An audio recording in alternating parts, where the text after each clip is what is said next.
I'm excited for us to begin our Q&A with one of our relatives from the documentary Women of the White Buffalo, SunRose, IronShell, Sikangu and Oglala Lakota from the Tituan Band of the Oseti Sakawin, the Seven Council Fires, also known as the Sioux Nation of Indians, Rosebud and Pine Ridge. Thank you for joining us today, SunRose. And before we begin, I just want to explain a little bit of how we're going to do this before we start. So we'll be using a method called progressive stack. And a progressive stack provides a means for marginalized voices not to be pushed to the margins. And here's how it works.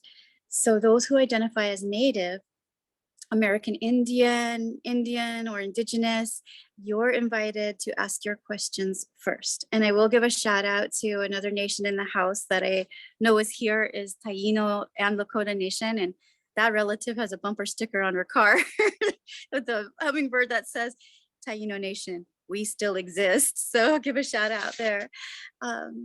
And next, after our Indigenous relatives ask their questions first, then we will also invite folks that self-identify as people of color, or sometimes the term BIPOC is used. It's also known as another term called people of the global majority. And finally, we'll invite questions from folks who self-identify as white. And that is how progressive stack is done. So feel free to put your questions in the chat as a reminder, and where our Q&A co-facilitator Sarah is watching for your questions. If you would prefer to speak your question and ask it, you can either raise your hand physically or you can raise it virtually like this. And that way we will we'll get to you in the progressive stack. So with all that being said and done, I would like to just welcome you again, SunRose, and let's see if we have any questions in the chat. So Sarah, will you help us out? Do you see a question in the chat yet? And it looks like we have a question about who presented the video. So the film, so today, to address the parts of that question, American Indian Educational Talks and Documentaries Project, housed at Palomar UU Fellowship. That's where it's being hosted today. And the film itself, let's go to SunRose for that. Who presented this film and this project? And let's make sure oh, go ahead. Sorry. Okay. Deborah Anderson, she is the main creative. She is of Caribbean Indian Arawak descent, and then also Black and a little bit of, I guess, Irish. Her father is the lead man of the band Yes, where he sings "Owner of a Broken Heart," and so like his voice was at the end, and so she had this calling to basically touch in with the Indigenous peoples here. This is her third documentary, and she came and met with Carol Ironrope, who is our first elder who does the prayer.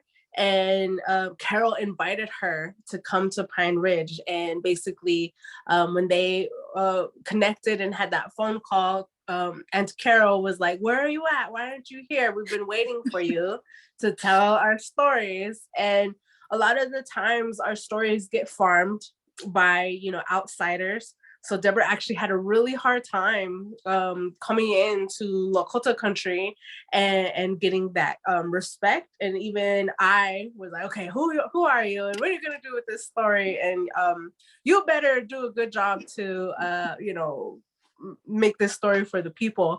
And we've actually grown to become really good sisters. And Delcina, even with all of the ladies, we've created this bigger bond and trying to create more ideas that are more progressive instead of reactive. We do a lot of like most of the whole video was very reactive. And so now we're kind of in this state of mind to do better. and be proactive. And Deborah, actually, I was the last one to be involved in the film. She had went around and basically in her mind, she wanted a woman from each age group. And so I'm the 30-year-old, and I by happen to do some poetry in front of the grandmas, like MMIW poetry, and she ended up being at the event. And so I was able to link with her. But Deborah Anderson, she brought her crew, Rama, who is from like South America, his people, and then Kumiko Hayashi, who is Japanese. And I'm always intrigued with everybody's culture. When they come, when they're saying they're white, and I'm like, well, wait a minute now, you're not just white. You have indigenous peoples too. And so I was always questioning them, and it kind of grew into this organic thing where now on our social media, I've been doing a lot of interviews with the people who are behind the camera. So if you go to like our Instagram, there's a lot of live feeds that I've done where our cameraman, Kumiko, and our writer, Charlotte, and then I start asking them, because what happened with this film was they didn't realize that they themselves are connected to the earth and to the land, and they're an earthling. I really like how you're setting up the Q&A to have those marginalized voices, but at the same time I've always been like trying to remind, like we've done a few of these Q&As, and at the end I think the message is we're all from Mother Earth, and we all need to remind like ourselves of who we are. So by us Lakota women kind of proving that you can be reconnected to your culture, you can do everything you can to be reconnected, that having this American title has then really disconnected everybody from the earth. So I don't know if that answered the question, but thank you. That's fantastic. Thank you for that. And I have a question as well, as we're waiting for people to, I think that it was such strong medicine. Folks are still processing. So I know it takes sometimes a few minutes to reorient yourself and realize questions you have. So during that time, I did have a question for you about whenever you've done these Q&As, I'm curious to know what question do you get asked the most? And I'd like to know the answer to it. That's hard.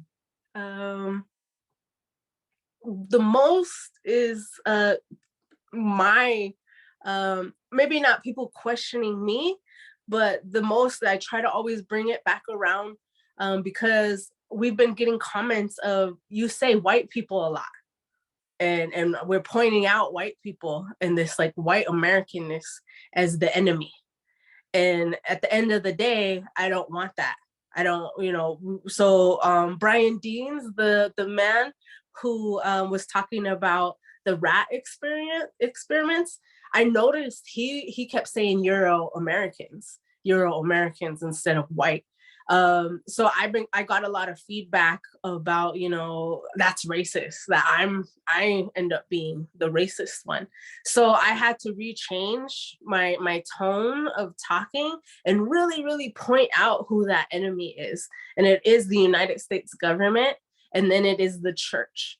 And so these like small realizations throughout each Q&A helps me more focus my understandings and trying not to project on other people, because right now the whole temperature of the nation is really hot, right? It's really boiling over, and there's something going on with this critical race theory, and people who don't want their children to feel guilty, and there's this guilt, and I've cried a lot.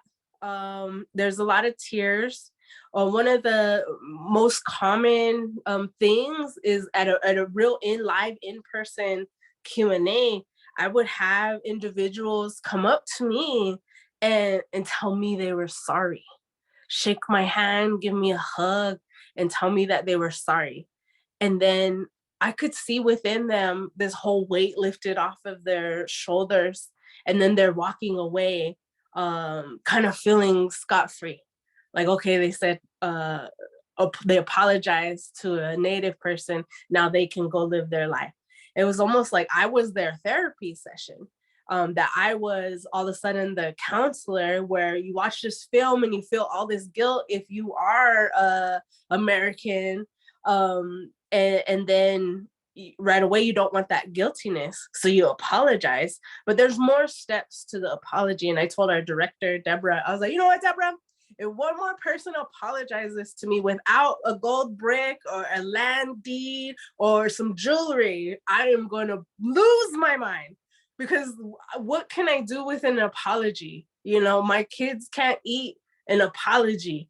And so it really, we have to move the discussion further into what do we do now? So I think white people should feel that guilt, sit in that guilt. Like how does that feel? Because if you don't sit in that guilt, if the American United States government doesn't realize that guilt, how will they ever move on to the apology, move on to that reconciliation? And so there is this video that is from Rage Against the Machine. If you go to their website, Rage Against the Machine, they talk about the concept of being white. And this was just released about a year ago. So right around the same time, we're doing all these Q&As, and people are basically telling me that I can't use the term white. And so this video came out where Euro-Americans, soon as they stepped off the boat, they decided to pick up the identity of being white, to have that white supremacy. And when they did that, they denied their own ancestry and their own connection to the earth. So what's beautiful about the film, and at the end, the message is we're all earthlings, and that if we could all reconnect to where we are, and then it comes back down to living the laws of the land, the wa'ope. And that's what, as Lakotas, we do. We had to live from the land and live the laws of the land. And so when you sever your cultural identity and decide to be white, then you have zero responsibility to the land. And so my main point I want to get across to those type of individuals is you're not white.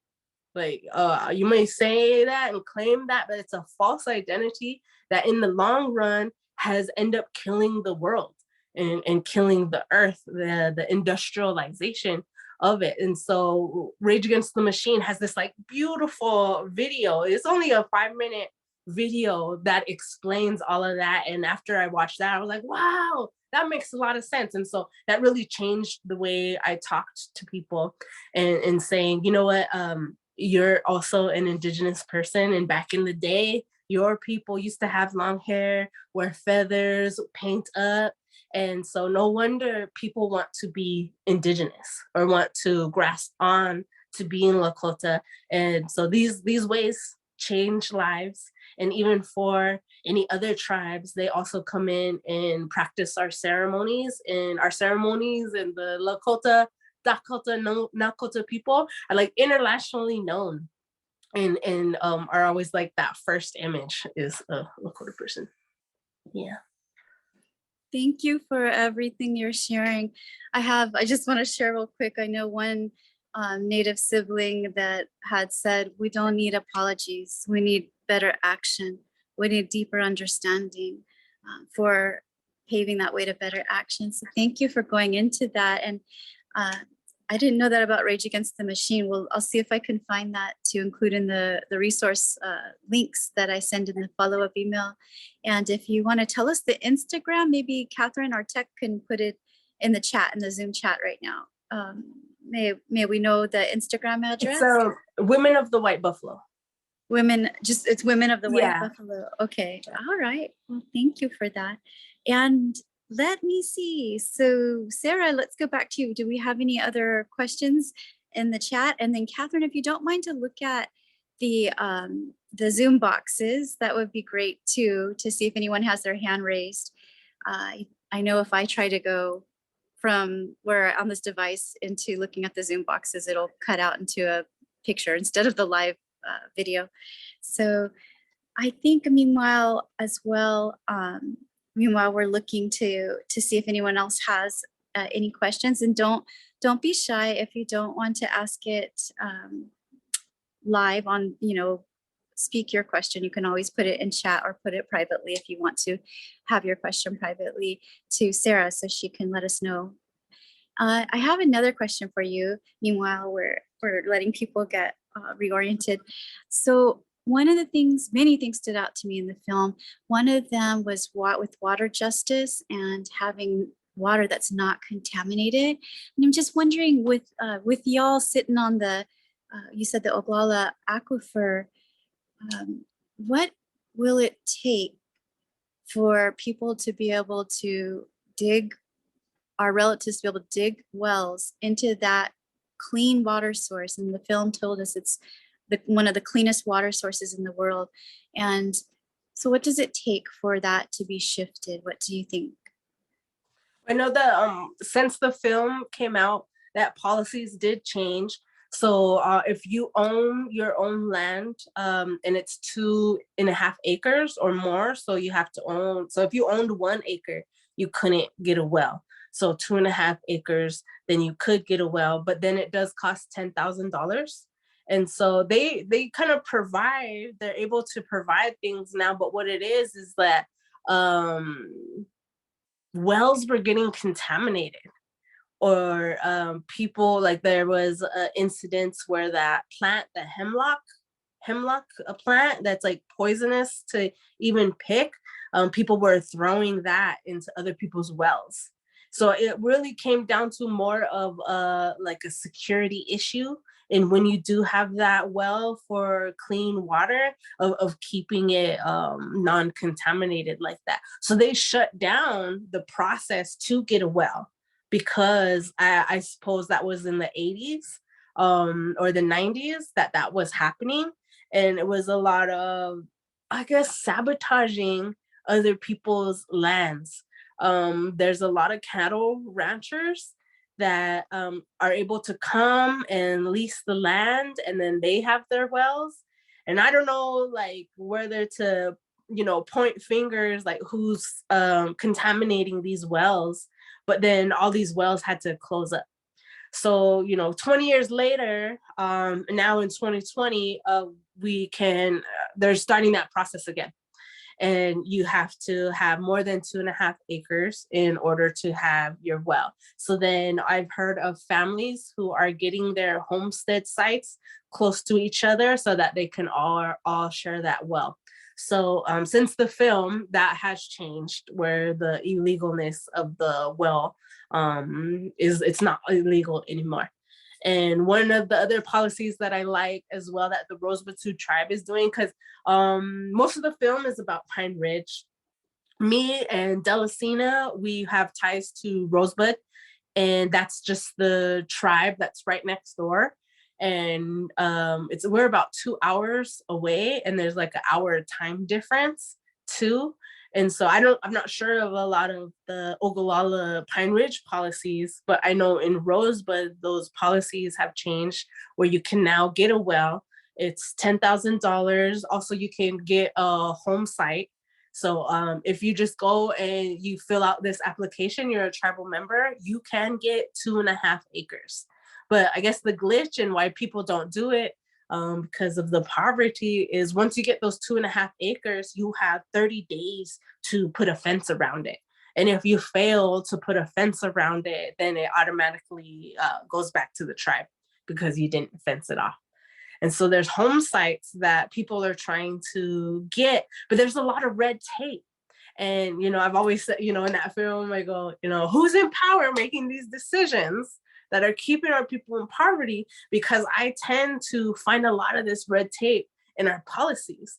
And one of the ones I just recently found was that it is also illegal to have a garden on your home site. So talking about food sovereignty, and there are programs in the tribe who hand out seeds and try to get people to build these gardens. But then when you look at the tribal code, and it says that that's illegal because it's a business. So if you do grow a garden, you have to apply for a business license, and then it's no longer illegal. And the business license is like $30. And so not people don't want to make that that payment or that step. So then they just don't grow anything at all. So it's our own IRA, BIA policies. And what happened is the traditional tribal government is not able to really function because Uncle Sam came in and put that structure of the tribal council. And, you know, it is a democratic structure, but we weren't taught that in a good way. We were taught in a very negative, lying way, because when the America dealt with us, they lied. They lied right away. So my ancestor, IronShell, Chief IronShell, he was the first one to sign the Fort Laramie Treaty in 1851. And when they took that treaty from Fort Laramie, which is in Wyoming, and they were traveling back to Washington, D.C., they stopped in Chicago and they rewrote it. So the one that ended up going to Washington, D.C. ended up being something that we didn't agree to or we didn't sign. And so right then and there, that's where like the whole messed up backwardsness, contradictingness of tribal policy happened. So it was like in the beginning, it didn't just all of a sudden happen to be corrupt. It was corrupt right in the beginning. So we learned how to be corrupt. And that's why tribal governments are corrupt, because that's how they learned how to be the IRA government.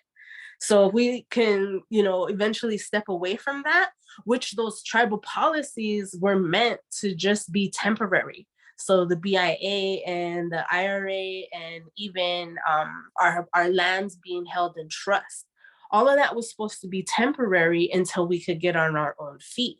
And so a lot of the times I'm stuck saying, well, when are we ready? Like, when we capable enough?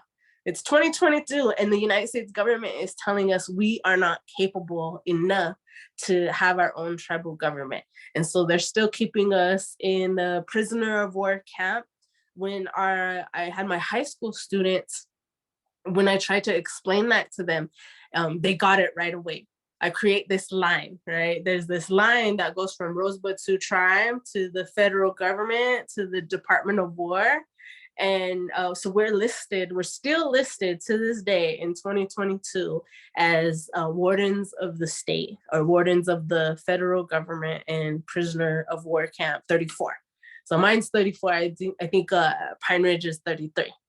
And so every tribal ID, tribal nation has a U number. And usually it's a letter U, and then there's a dash, and then there's 2 digits there. That's the prisoner of war camp you're in. So all my tribal people listening, I want you to look at your tribal ID. Whatever 2 digits come before all the rest of the numbers, that's your prisoner of war camp. You can actually take that to like a lawyer and they can actually show you this written verbiage that does say it is a prisoner of war camp. Just somewhere in there, they stopped saying that. They just switched it to reservation. So instead of saying, okay, prisoner of war camp, Rosebud 34, they're just, okay, Rosebud Sioux Tribe, here's your reservation. So they just changed the verbiage on us. So, the United States government has always been sneaky and contradicting and a lie. And I look at, in the film, I look in those black and white photos of all of our male relatives, they were holding their chanupas. And the chanupa is the pipe. And so you have the smoke, the bowl, that's usually pipe stone, the red stone, and then the tree. So the chanupa actually means that that connection when it's connected together, the tree and the pipe stone. And so the pipe stone is the female and the tree is the male.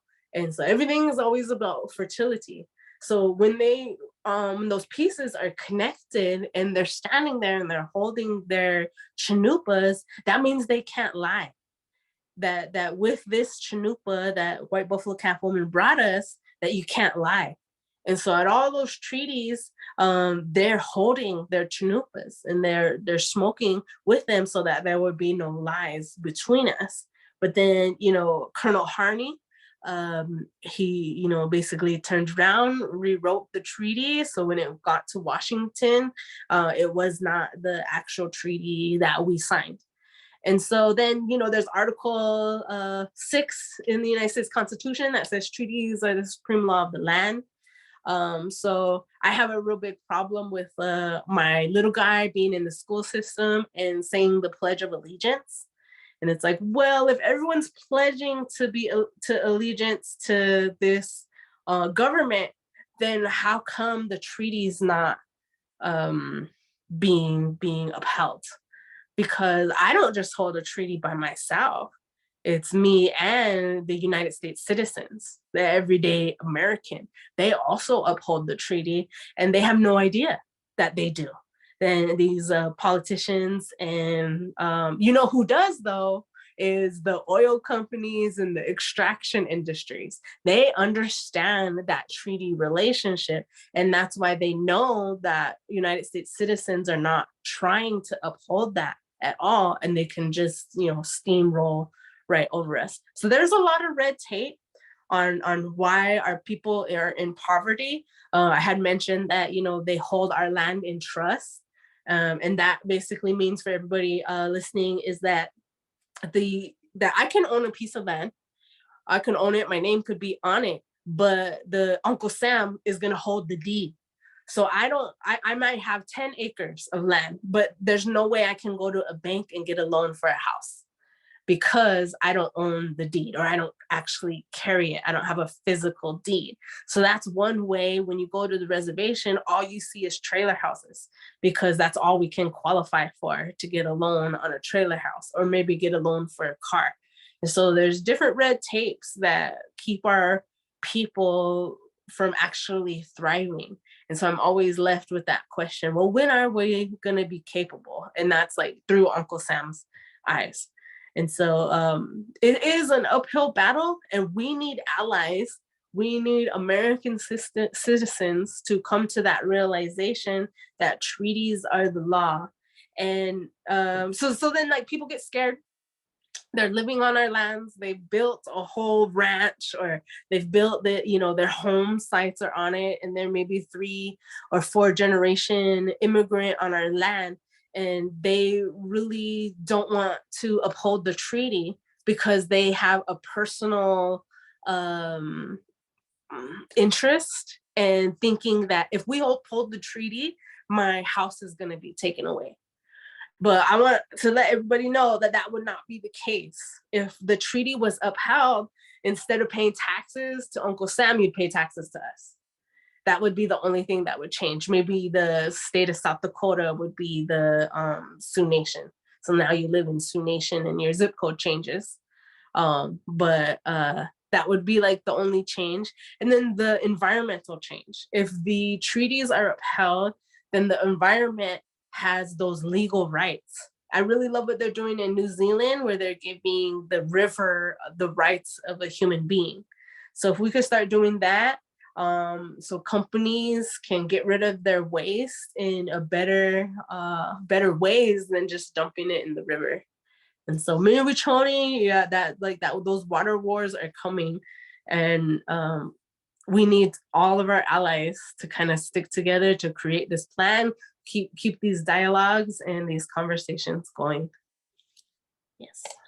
I love how you bring us in deeper into the interconnections. Really appreciating that too. I wanted to also, let's invite Miriam Timsamani to unmute. And that's one of our relatives, Lakota and Taino Nation. And she has a question for you. So we'll give a moment for her to accept the unmute invite. And Sam, I'll send you something from Raymond, who's also been waiting. Okay, Raymond, yes, Raymond, so sorry to keep you waiting as well. So we'll go Miriam, then Raymond, and then we'll continue with our progressive stack. And thank you again, SunRose Relative. This is really good medicine to hear what you all are doing, and to the reminders of what has been going on for centuries, how we are where we are today. This is such good medicine. Thank you. Okay, are we ready for Miriam? You all hear me? Can you all Yes. hear me? Hi, Miriam. Welcome. Thank you. I want to say thank you to Sam and everyone who took part in this. This is so necessary. And I'm just glad that more and more people will be awakened to this information that is like, you know, how is it 2022 and people don't know that Indians exist, you know? So thank you also, SunRose, for your words and sharing your knowledge. I agree with what you said about white people. We all came from Indigenous roots. And for whatever reason, we were taught, oh, that's uneducated or that's negative or evil. And that washed away. But in my own prayer, I have been getting that message, how important it is for everybody to get connected to their roots, to the earth. And I'll be the first one to say, as far as prayer goes, I know the importance of it, but sometimes it's hard for me to take myself there because it's a reminder, a hurtful reminder of the things that are so dysfunctional still, you know? So I by no means am perfect in that, but I do know the necessity of it. And I do feel that our government, it has to shift. I'm sorry, but the shit has hit the fan. It has to at some point. I even feel like our parties will change in order to make things better. But my question, SunRose, is this: how can we be most helpful? Because I want to make a difference. And I remember being invited to help a tribe, but it just felt, how am I going to do this? How am I going to raise $1 million for this tribe to go to court and have this treaty, you know, changed? So how can we be the most helpful besides prayer? That is probably the biggest question that I do get asked. And there's many different avenues.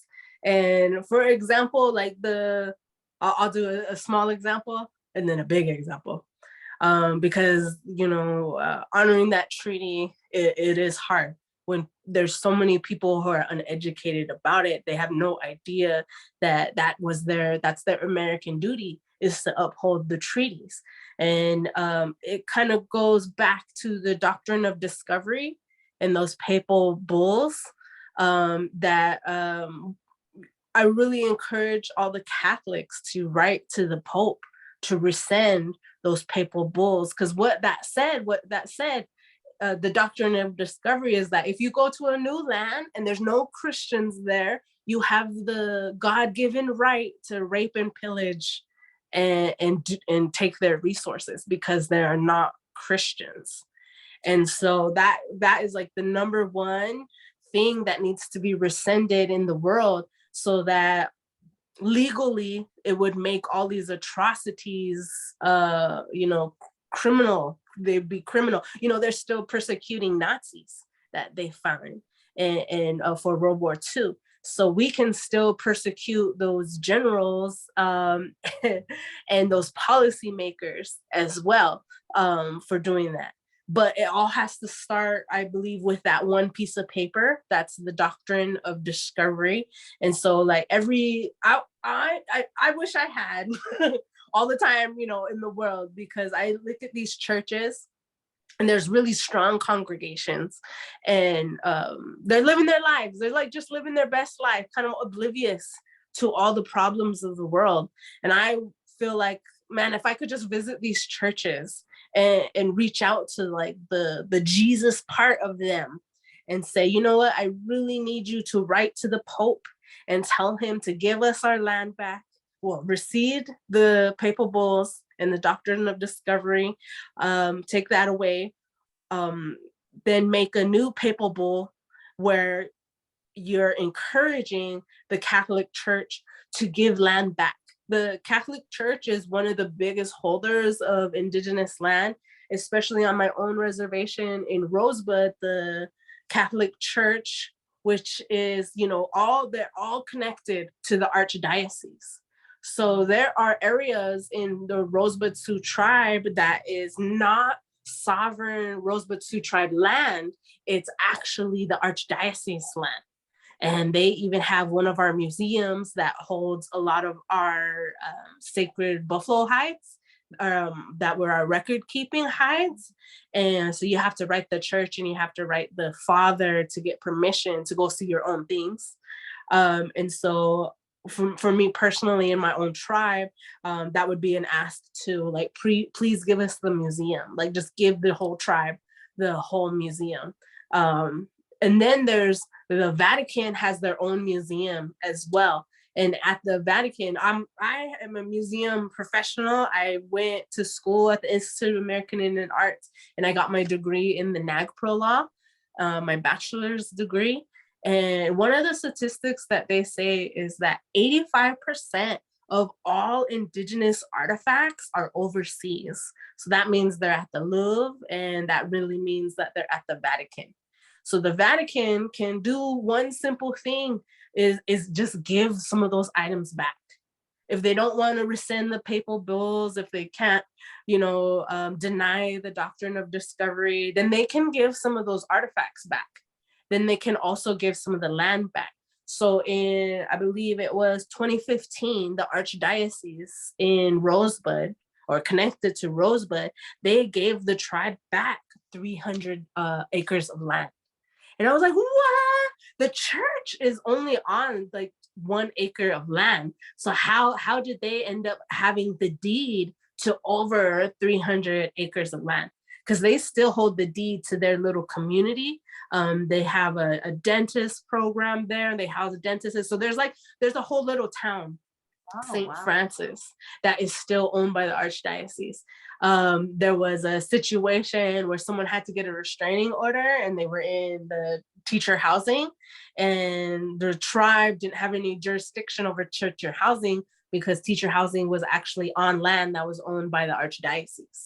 And now the Archdiocese, they do not regulate that. They don't have any security people. They don't have any police officers that are regulating that. So then that's a hub for perpetrators. As opposed to like sacredness that I believe the church really wants to be. Like, I do really think that they do want to be like Jesus and be that prophet and love thy neighbor, but their actions don't read that at all.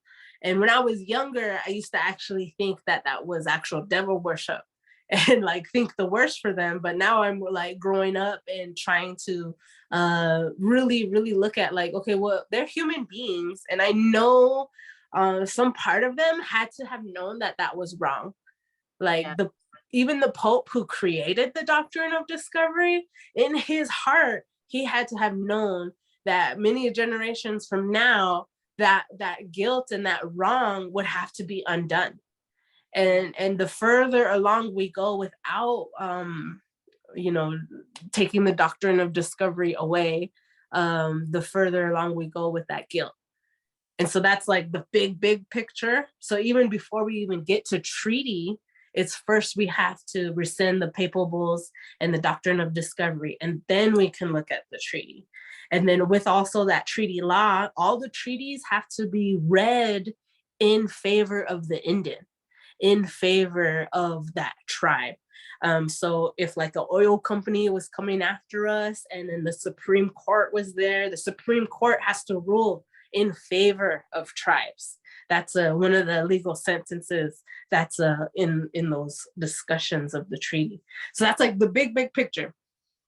The Catholics, I'm almost like daring them, like a double dog dare you to receive that. And you know, you talk about forgiveness of your sins and all of that. let's do some action to because we can forgive, but then the tragedy is still here. My people are still, and there's a lot of churches who come to our reservation on their missionary trips, and they host Bible camps, and they hand out all these Bibles. They also, I know what they're doing. They're coming to our land to save our souls, and then they take it back to their congregation, and they're like, look, there was 20 Indians that showed up, and we fed them, we gave them Bibles, we saved 20 lives. But it's like, well, did you really? Because I can give my life up to Jesus as much as I want to, but that don't change my skin color or the situation that I'm in, because I've tried that. And so, yeah. And it's funny because there is such a dark agenda, and they do hide it. It's very sinister at times, because I have friends, I've tried to explain things to them, Catholic friends. Yes, there's goodness there, but you're not even aware of, the dark roots that are there. And like you said, that was very deceptive. They come to Res Land to make it look like, hey, we're here, we're helping out. But again, there was deception there. As far as I'm concerned, that's, not being genuinely caring for a people. So I appreciate you sharing that, because I was not aware of this doctrine of discovery and the papal bull. So I'll look into that. I just felt so disempowered before, like I want to help these people, but how the heck am I gonna contact a celebrity who's probably, a celebrity or a rich oil owner, to get that kind of money to make a difference, So this is very helpful. I appreciate you sharing that. You're a wealth of information. And if we wanted to get more like in contact with you about this, how would we do that? Would it be through email? Yeah, through emails. My email is artivist, so art, ARTIVIST, artivist at sunroseironshell.com. And then so I'm gonna go to like the second half of my answer for your question is like, how do you help in little ways, right? So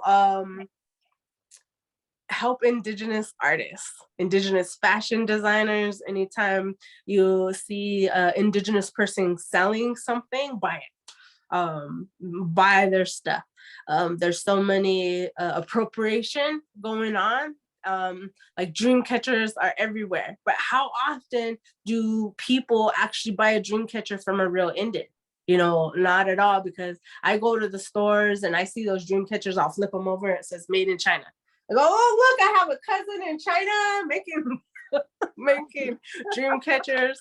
And so Indians are really, really creative, and they're always making something.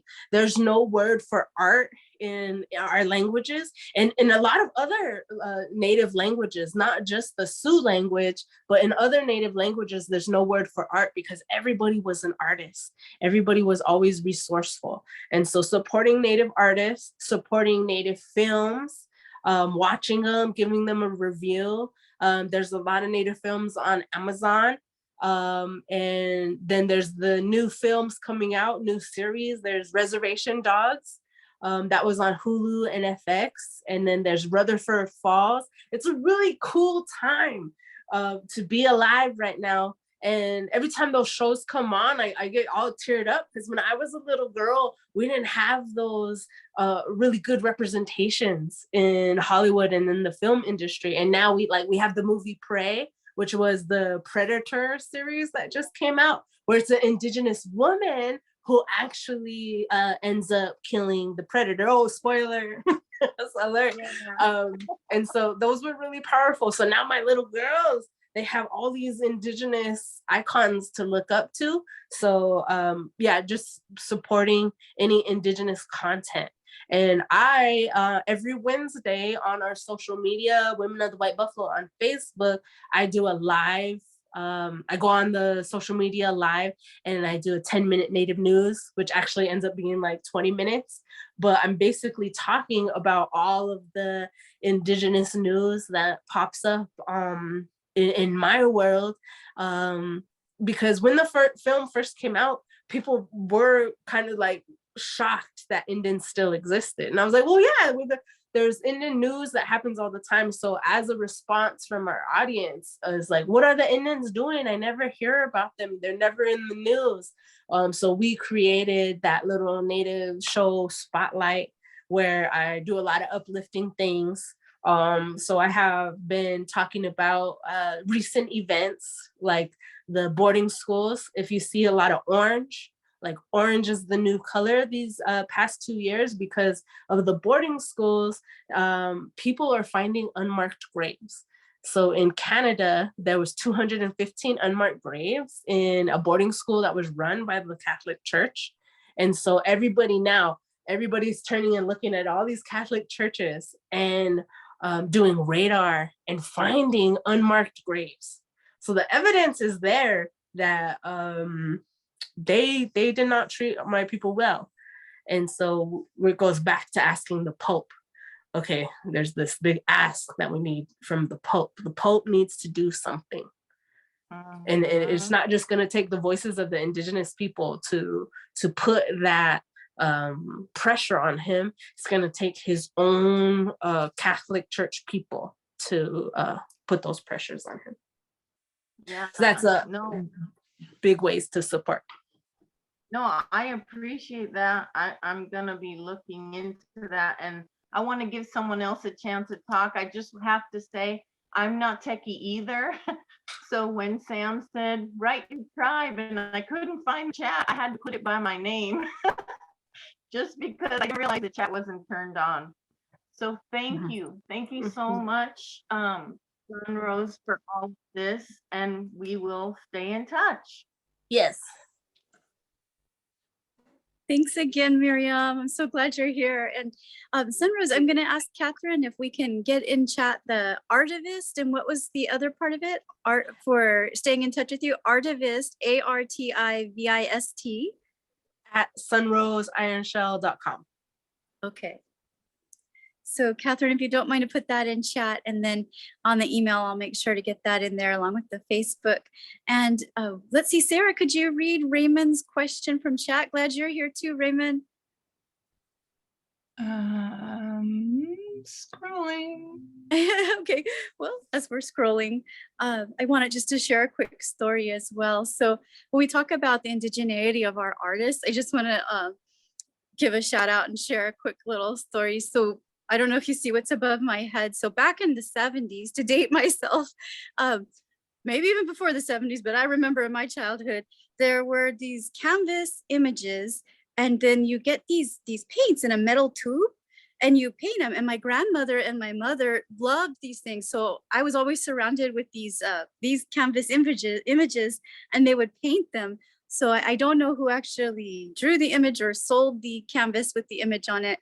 But and as time goes, my memory goes, so I can't remember if it was my mom or my grandma that painted it. But I think too, sometimes with our artistic expression, like SunRose says, we're all artists. It comes out in so many different ways. Some of us can create it with our own hands from scratch, and then sometimes you have family members that can do amazing color schemes, like above me.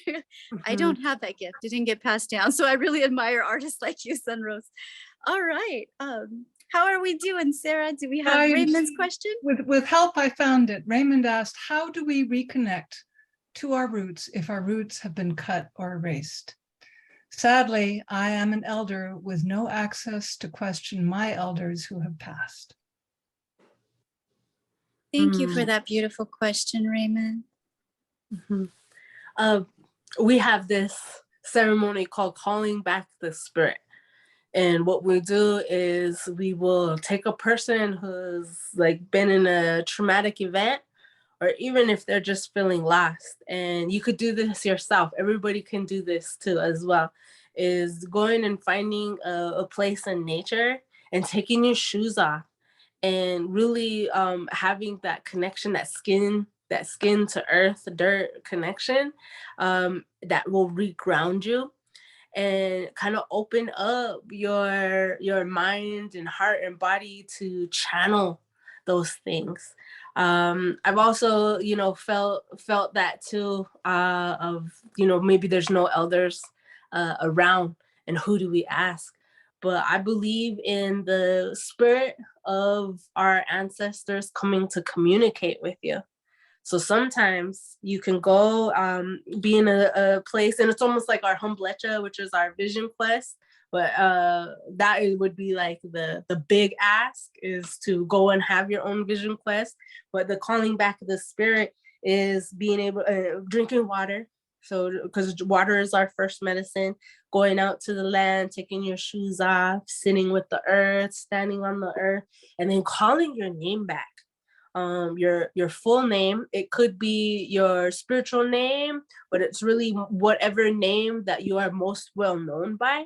And then you call that out 4 times. You can even stand to the 4 directions, call your name once, call your name again, call your name. And then on that 4th time, that's when everything kind of runs into your soul.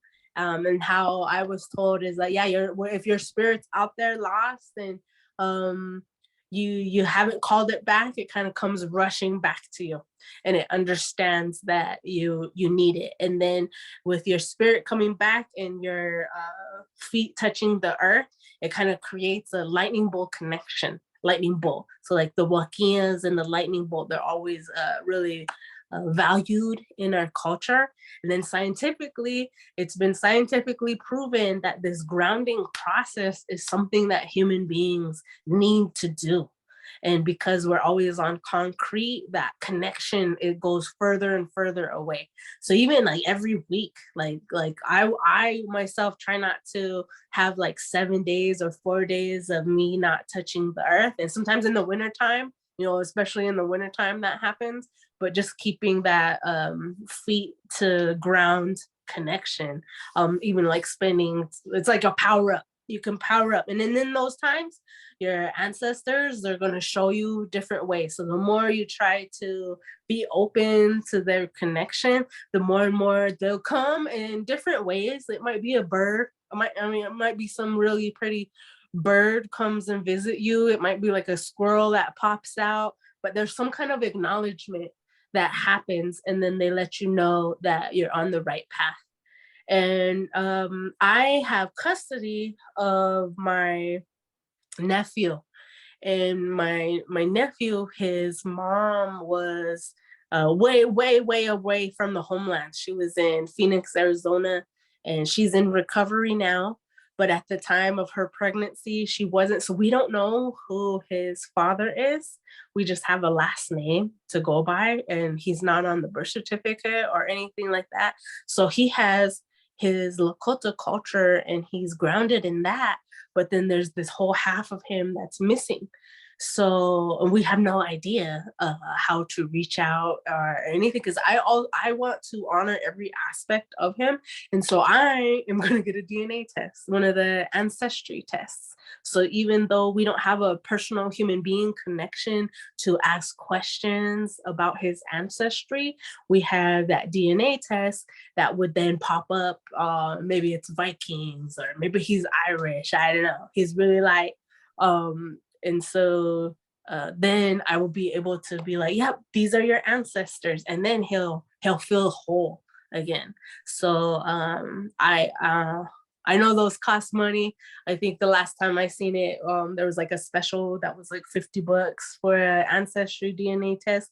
But for me, if there's, some people out there who have no connection, that would be my first step. Is like, okay, let me take my ancestry test, because these modern technologies can really help us find out who we are connected to. And then doing my research after that. So if I find out I'm part Viking, then I'll do all my research, and then I'll start, acting like that, maybe even saying some Viking prayers. I know our director, Deborah Anderson, she has like the Viking runes of protection on her. It's a tattoo. So I don't know. I really like all these different cultures, but that is how I would reconnect. Thank you for that beautiful offering too. I hope that helps, Raymond. I too love cultures, love learning from other cultures. I feel like each time I learn a little bit in any setting, learning from people of different ethnicities or multiple ethnicities, I always, in that same experience, end up learning more about myself. And I think that's a beautiful part of that circular process, right? Mm-hmm. So I'm let's part see. French. Oh, As well. I have really light eyes, so I was always teased by the other Lakotas, but I like watching like all the French documentaries, and if I wasn't so busy trying to learn Lakota, I'd also be busy trying to learn French. And then sometimes I'll be real bougie and I go, that's my culture, I'm French. So I try to reconnect too. I try not to only just project my Indigenous side, because then I am denying my other ancestry too. So those thank are you. important. Yes, thank you. Let's see. We also have a question from, remind me again, Sarah, I think it was Sue, was it? I think the last name is Craig. Veronica, I don't know if she's still with it. I know Veronica had her Let's hand up see. for quite a while, but So she's Veronica has her hand up, and okay, Veronica, we're going to send you an invite to unmute. Do we have Veronica's last name to help out? Wood, Veronica Wood. Veronica Wood. Okay. All right. And meanwhile, we're waiting for Veronica to get the invite to unmute and get her unmuted. I think the only, oh, there you are. Veronica, is that you? Oh, hello. Yes. How are you? Oh, very good. Thanks for joining us. Great. I also work with film and have been working on my own films in Wallapai, Havasupai, a lot of the Pai and Crit tribes. And I was just wondering, with the huge amount of storytelling that is possible, and maybe you can speak into that, SunRose, a little bit too, but how did you go about in the storytelling, deciding what aspects to pull, deciding how you can bring in different voices? Like how did the storytelling work? Was it a combined effort? And how did those points come in? Because you covered so many topics. We had a really phenomenal team of people, and I didn't realize how like blessed we are with the amount of people who were involved. So the writer was Charlotte Adelson. I always just call her Charlotte because I'm not sure how to pronounce her last name, but she worked on the film Titanic, the James Cameron film with Titanic, and she does a lot of writing. She's like in the writing rooms of a lot of different things. And then Eve Ansler, who did the vagina monologues, she was actually in the room as well. And documentaries are supposed to be, you go in, you document, and then you leave, and then you make your story.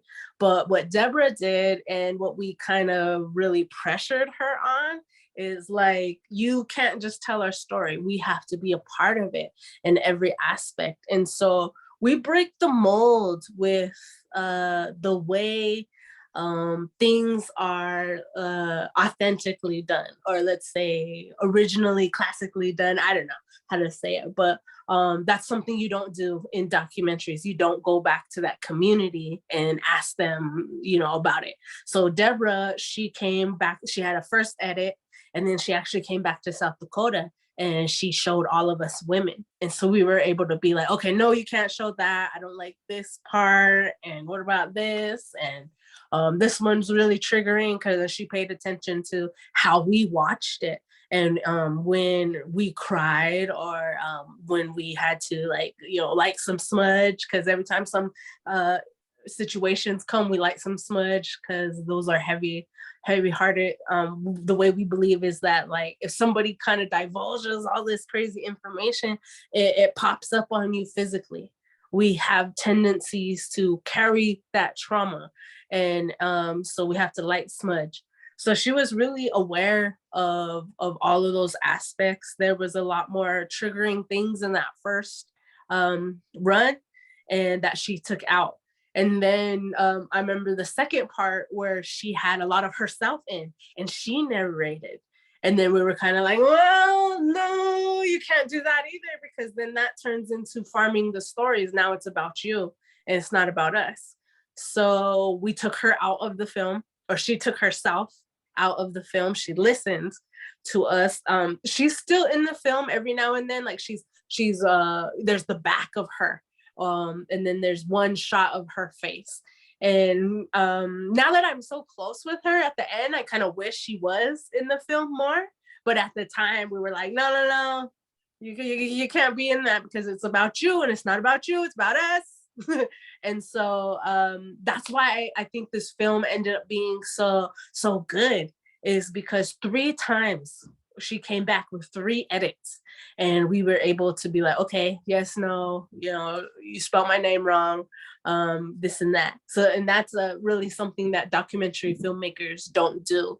There's another film called End of the Line, The Women of Standing Rock, that just came out, and you could really tell that they didn't do that with their Indigenous women. And then I was able to talk to one of my friends who was in that film. And I said, how did that work out? Did the filmmaker see you? And she's like, no, I didn't see an edit until it was a premiere. And I was like, what? And so I was like, so the Indian women in that film didn't have any control over how that was written. And so filmmakers have to break that mold, or break that education of what a documentary film is. I know in the archaeology community, so like basically my degree is an archaeology degree, but archaeology is really racist, or like in Indian country, it's seen as like, the devil. Because what there's a term, it's called clouding your evidence. Clouding, basically you're supposed to go and do your archival stuff, and maybe you find this piece of pottery, and you take this pottery out and you have to make a hypothesis. As an archaeologist, you make a hypothesis. I believe these ancient people use this pottery to carry water. And then there's an Indian person walking around. They're helping them, they're digging. And then all they have to do is ask that Indian person, what did your people use this pottery for? But that's called clouding your evidence. And it's seen as a shameful thing in that academic community. And so that's why you have all these books getting written about archaeologists' hypothesis of what they think that object is, as opposed to actually asking the descendant of the people who are there. So that's breaking the mold in their policies and procedures. And that's what people need to do these days. They need to think about how it's been done, and break that procedure, and then do it in new ways, so that the people's voices are actually being heard. So that was one of the great ways of how our film kind of stands apart, is that she, as an outsider, still was able to check in with us. And she called Carol, our elder, like almost every other day, and ran things across her. And so it's really led by us Indigenous women. Thank you for that. These are such beautiful stories, so much good medicine. Okay, well, let's see if we have any other questions. We have Catherine, can you help us? And if there's anyone else on the screen with their hand raised, or anything else in chat? We have about, I want to be respectful of SunRose's time, so we have about 32 minutes left. So hopefully we can get to everybody. And then Miriam, can I ask you to hit your mute button so we can keep SunRose on the spotlight, please? Thank you, sister. Sorry. Okay. So I don't see any other questions in the chat, nor do I see any raised hands at this time. Okay. Well, I would like to ask, what are other things as well that you would like to share with us about the causes, about this film, about anything that's on your heart to share at this time, SunRose? This piece right behind me is one of my drawings. For the film, we have the poster of Delcina, and it's got the handprint with the upside down flag. before making the film, Deborah had, Googled the red handprint, or what was like the meaning of the red handprint. And I've seen it before all my life because I'm in the community, but the outside community, they don't see that. And so just recently, since 2018, this has been like a Indian country phenomenon where the red handprint has really become that symbol. And so we did a call out for art on our social media to take the poster of Delasina and interpret it in any way people wanted to. And so on our Instagram, we have a lot of reposts of people making artwork, and it was all just to share what the meaning of the red handprint was. You see Olympic runners, or the cross-country runners. Sometimes there'll be a whole team, a basketball team in sports. There's put the red handprint above, and it's all to bring that awareness of missing and murdered Indigenous women. And so this was my call for art, and it's of Delasina. And actually, I will bring it closer to see. This is on antique ledger paper, and it's got some parfleche designs and some buffalo prints there. And so the art movement is really coming alive. And so like in 2020, there should be nobody saying I didn't know Indians existed, especially after Standing Rock. Nobody should be saying that. But it's still this real big battle.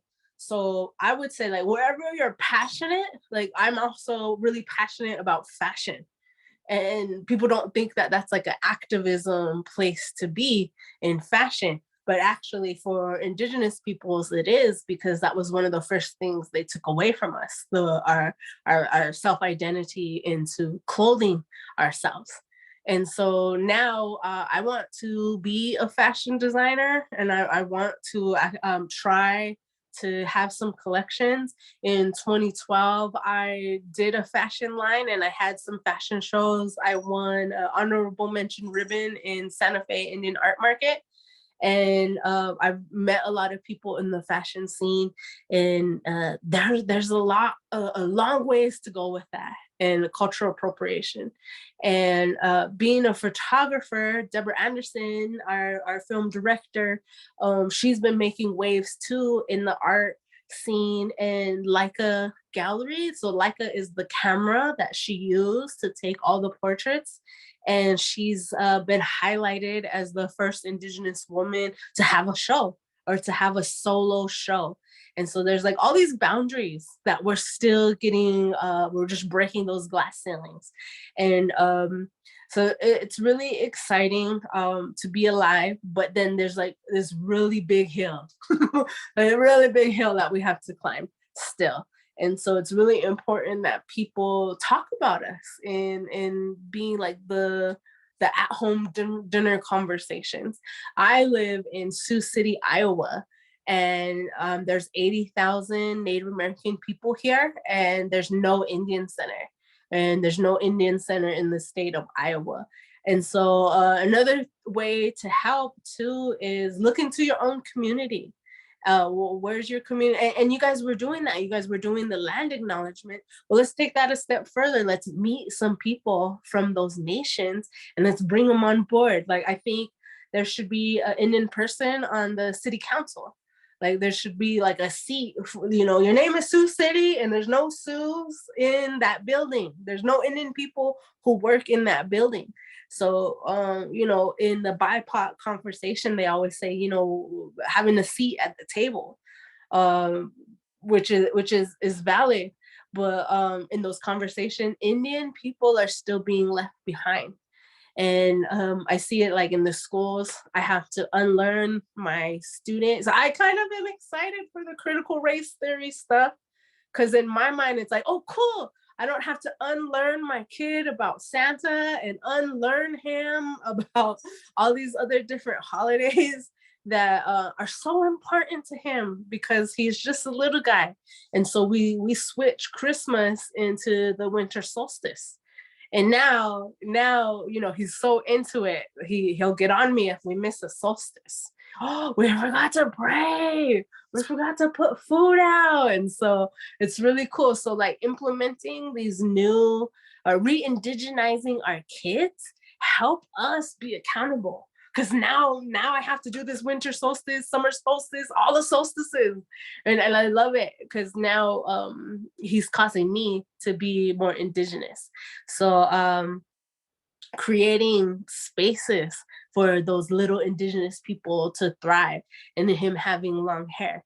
And there's still instances today where like every year there's this controversy of long hair where somebody has to cut their hair. And in this, you know, day and age, and being America of freedom of religion, like that goes against people's religion. My hair is a part of my religion. It's an extension of my spirit.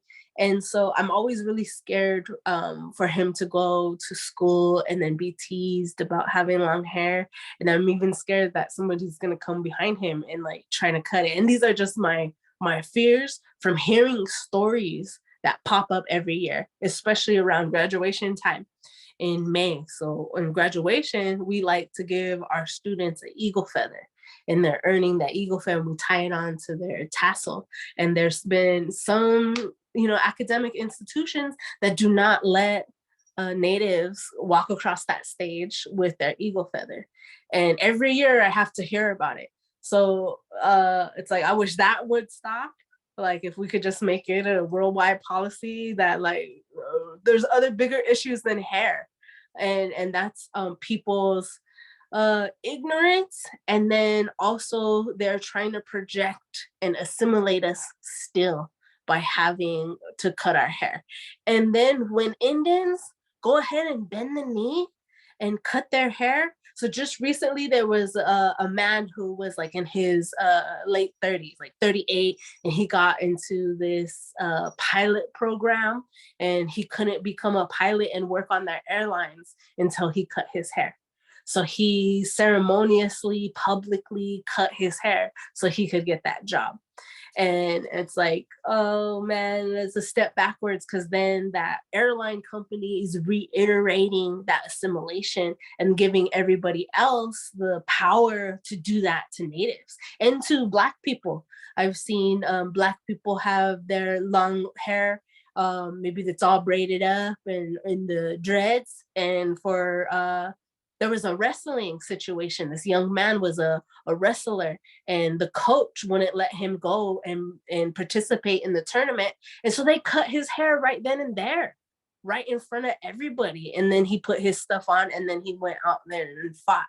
And so there's like battles that we're just like constantly fighting. And it gets exhausting. So like the hair battle, it's like, wow, really 2020, we're still fighting that? We're still fighting the eagle feather. And then we're still fighting Columbus Day. And, you know, there's been a lot of Indigenous Peoples Days coming around, but the victory won't be until it's in Denver, Colorado, where the birthplace of Columbus Day was actually in Pueblo, Colorado. So until Pueblo, Colorado changes, then it'll change all over and federally. And so there's these fights that I've witnessed my mom and my aunties and them fighting, and yet we don't have any victories. So it does get exhausting. And if nobody steps in to help us and be like, yo, I feel you, I'm with you, like, what do you need? Is always great. For Indigenous Peoples Day or anything Native American, I also like to encourage people like, oh, if you know an Indian, like give them a gift certificate to Starbucks, you know, those little things help. And I've slowly been getting like little gifts. Like, so on October 10th, I always post that, you know, it's Indigenous Peoples Day. You know how to celebrate it is go ahead and just buy them coffee, or, you know, buy them lunch, you know, little bitty things, acts of compassion from other human beings really go far. and kind of really reignite us in letting know that our worth and we're valid and valuable. I'm sorry. When I talk a lot, he starts meowing. Did you hear him? Oh, shucks. So like, yo, I feel like I'm rambling on. No, it's okay. Hold him up so we can see him. Okay. We have a lot of animal activists, and that's our way. The four-leggeds, the scaly ones, the creepy crawlers, all of them, the plants, the trees. Oh, hello. Can we know his name? His name is Chepa Sunley. Cheba Sunley? Yeah. Oh, hello. Oh, He's a beautiful. 20-pounder. Wow, He's a 20 beautiful pound. green eyes. Hello, relative. Oh, yes, I see those eyes. He's Oh, a thank talker. you. When I get Love that compassionate meow. about talking stuff, he wants to come in the conversation and Well, start meowing he's around. adding his good medicine. Yeah, he's adding his. That's right. You better listen to her. Yeah. Yeah, that's good. I think too, I just want to add on to what you said about the upcoming Indigenous Peoples Day. For those who may not know, that's going to be in October. I think it's October 10th this year. And before that, we have what you had mentioned before, the Orange Shirt Day, is September 30th, to honor our children that were killed in these boarding schools that we know were genocide camps. So I say, wherever you are, go and find out, where are those celebrations happening? Where are Indigenous people gathering or leading in September 30th, Orange Shirt Day? Maybe they're doing it September 28th. Maybe they're doing it, they might do it the Saturday after October 1st. But wherever it's happening, go and be part of that. Walk with us and march with us and listen to what all the speakers have to say if you've never heard of Orange Shirt Day, and learn more, help make posters, help march. Also for Indigenous Peoples Day, there are celebrations going on in different places. And if you live somewhere where there's not one going on, search for Zoom events online. So I know one of the other projects I'm involved with is the Indigenous led and learning conversations. And we're actually gonna host an Orange Shirt Day on September 30th. And then in the area where we're at, which is Southern California, there's different groups, religious and non-religious, holding Indigenous Peoples Day celebrations. So I just want to amplify what SunRose said. And when I want to say too, what relative, when you talked about sharing the media, sharing the story, sharing what you've learned here, that visibility matters. And one of our local leaders here, Dr. Jolie Proudfoot, Luceño and Payam talks about that a lot. And in her webinar on confronting anti-Indigenous racism and colonialism in California, she says that frequently, visibility matters. So if you aren't familiar with these topics, I would say listen to SunRose's 10-minute Native media. Come and look for your area, what you have. If you have nothing, look online for Zoom events available, and for local people in your area. So if you're in the San Diego County area, look for events done by Stan Rodriguez of Kumeyaay Nation. Dr. Proudfoot is the director of the California Indian Sovereignty, Cultural and Sovereignty Center. And one of the things that I've been doing, like what you talked about, relative, is whenever we have quote unquote 4th of July, right? And Indigenous Peoples Day, like here's a way you can celebrate. You can give donations to scholarships for Native people as well. And I love your idea about giving something to individual Natives, because I haven't ever, I just hadn't heard anyone say that before, but that's a beautiful thing too. And I just want to thank you again for this time and for everything you've shared. And I encourage everyone to flood the chat with gratitude and just thank you to SunRose. And you can also share wherever you're at. So whatever feelings are present for you, if you want to share that in the chat, feel free to do that as well. Sometimes when we go through a experience, I always sometimes call these conversational journeys, there can be a mixed bag of emotions that you have with you, right? It might not, like SunRose said at the beginning, some of this is triggering and it might not all feel so wonderful. And just know that that's okay. It's okay to have different feelings that seem maybe in opposition existing together within you. like maybe you were very, very joyful to hear like some of the things SunRose shared, and maybe some of what has been shared made you feel sad. Whatever is there and present, just know that that's okay, and that's part of our process together. And any closing words for us, SunRose? Powwows. I got feedback as well that somebody was like, powwows, I didn't know we could go to those. And so I wanted to invite everybody that powwows are a social event, and we want our outside community members to come. And so every time you see a powwow flyer, or even, you know, you could research, Google your state, your town, and then put powwow, or put powwow and then your state and then your town, and then it should show up the most closest one to you, because there's powwows that happen everywhere, every state. There, you know, you could, if you're a dancer, you could powwow all year long. That's how many powwows go on every weekend. And so I encourage you to go to the powwow, shop at the vendors, eat that food, and have social connections too. And I have also been given gifts of jewelry. And so sometimes our Lakota way is out gifting each other. And so sometimes, you know, you can be at a store, maybe something's all on clearance, and you just like buy it on bulk. And then when you go to these events, you know, you just hand them out. Sometimes I have my posters of my art, and I'm selling it at the booth. And then I know that there's some grandmas, you know, that really, you know, want some work, and I end up gifting them. So even just like going to the powwow and having a bunch of gifts, and then just randomly, you know, that'll make you feel good.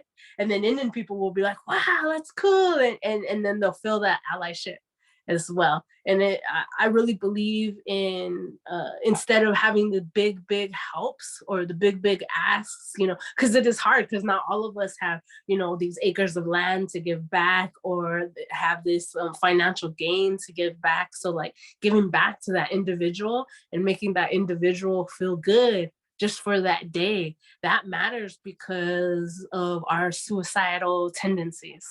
Right? You don't ever know if that person is on their last thread, and then you give that gift and it means the world to them.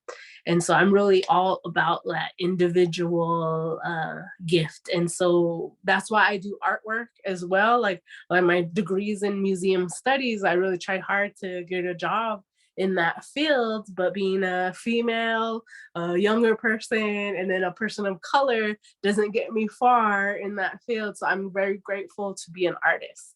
And so I create art so that my people can have something on their wall that makes them feel cool, and you know, gives them that pride. So I might not be able to give them the world, but I can give them some good feelings for a small amount of time.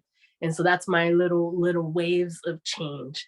And so if you have like organizations that have monies to give gifts, I would do that.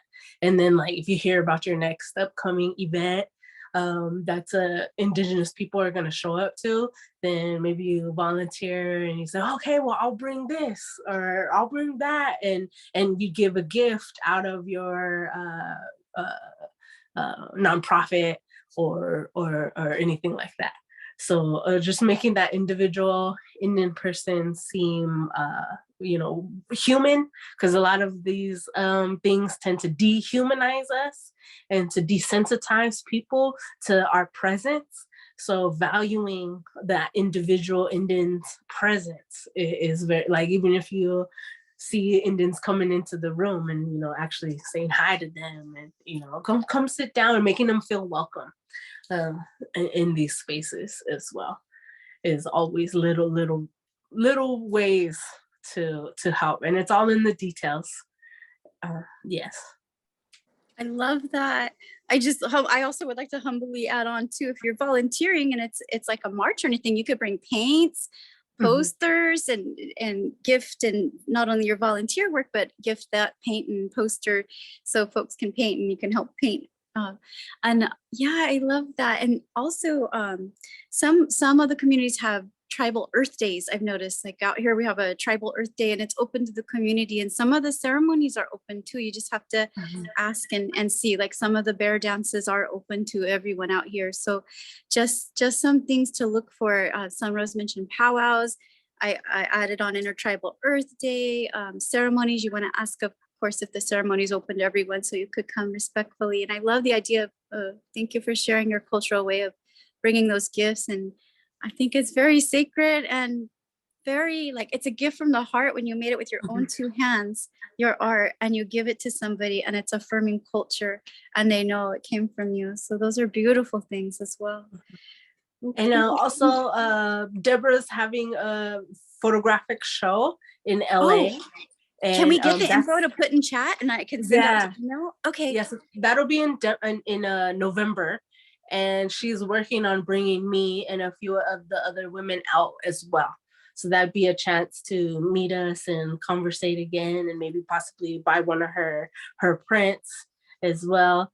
So that's one of our events coming up, and that's in LA somewhere. I don't know, but yes, we will get you the event details. Please do. Yes, LA November. Okay, very good. Oh, this is such a good one. My heart feels much uplifted with this time together. And well, thank you again.